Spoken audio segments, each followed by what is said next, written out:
नमस्कार, शाम के 5 बजने को हैं। दंगल में आप सभी का स्वागत है। मैं हूं आपके साथ चित्रा त्रिपाठी। उत्तर प्रदेश में बीजेपी का मिशन 2022 का लक्ष्य तय हो गया है। यह लक्ष्य है 300 प्लस सीटें दोबारा जीतने का। और इसी के साथ बीजेपी ने एक तरह से साफ कर दिया है कि योगी ही उनका चेहरा होंगे। कल तक 2022 के लिए योगी का नाम लेने से बच रहे डिप्टी सीएम केशव प्रसाद मौर्य ने भी कह दिया है कि अगर केंद्रीय नेतृत्व ने कहा है तो योगी ही चेहरा होंगे। सवाल यह है कि क्या यूपी बीजेपी में नेतृत्व का संकट सुलझ गया है या फिर यह चुनाव तक एकजुटता दिखाने के लिए सुझाया गया फॉर्मूला है जिस पर केपी मौर्य फिलहाल मान गए हैं। इसी के साथ जातीय आधार वाले छोटे दलों को संतुष्ट करना भी बीजेपी के लिए बड़ी चुनौती है। निषाद पार्टी के चीफ संजय निषाद ने अपने लिए डिप्टी सीएम का पद मांग लिया है। इसीलिए आज दंगल में हमारा मुद्दा है, क्या यूपी में 2022 के लिए बीजेपी में सब ठंडा ठंडा कूल कूल है? ये रिपोर्ट देखिए, उसके बाद चर्चा की करेंगे शुरुआत।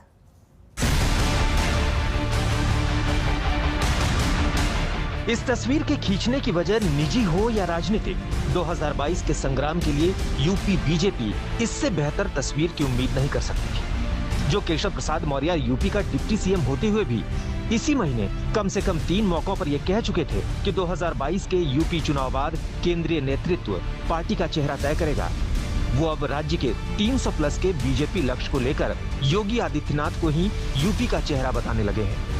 बेटे की शादी हुई थी, बहू भी आई थी, तो कल उनको आशीर्वाद देने के लिए आए थे। और जहां तक मुख्यमंत्री जी की बात है, वो पहली बार सात कालिदास आवास जरूर आए हैं, लेकिन सुख और दुख का जब भी कोई कारण होता है तो आना जाना सबका रहता है। और जब मेरे पिताजी नहीं थे तो मुख्यमंत्री जी उस समय भी मेरे निवास सिराथू गए थे। 2022 में अभी जो हमारे मुख्यमंत्री हैं, अभी वही मुख्यमंत्री हैं और आगे राष्ट्रीय नेतृत्व अगर बोल रहा है कि वही मुख्यमंत्री हैं तो ये मानना चाहिए कि वही हमारे आगे भी मुख्यमंत्री रहेंगे।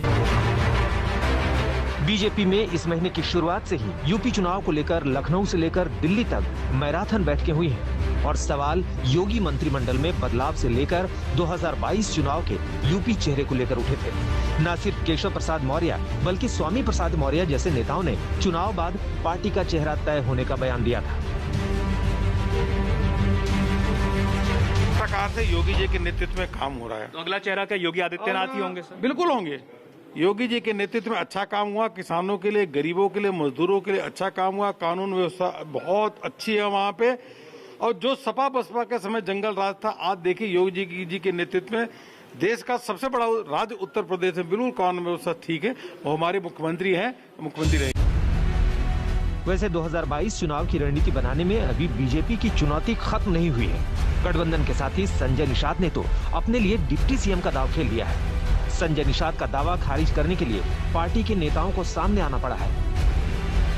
हमारे लोग तो हमें मुख्यमंत्री बनाना चाहते हैं। मैं तो उन्हें सलाह दे रहा हूं कि वो मुख्यमंत्री बना दे और वो वोट आ जाएगा। मैं उन्हें सलाह दे रहा हूं कि भाई 160 सीटें निषाद बाउल है, कोई ऐसा विधानसभा नहीं है जहां निषाद न हो। मछुआरे, केवट मल्ला, बिंद कश्यप, कांवर दीवार। तो क्या आप ये कहना चाह रहे हैं कि आप ये ऑफर दे रहे हैं मुख्यमंत्री या उप मुख्यमंत्री भाजपा बनाए? भाई उनके ऊपर हो, बड़े भाई हैं, बड़े छोटे भाई को कैसे रखते हैं। और कोई छोटा भाई कभी नहीं चाहेगा बड़ा भाई दुखी रहे। हम कभी नहीं चाहेंगे भारतीय जनता पार्टी हार जाए।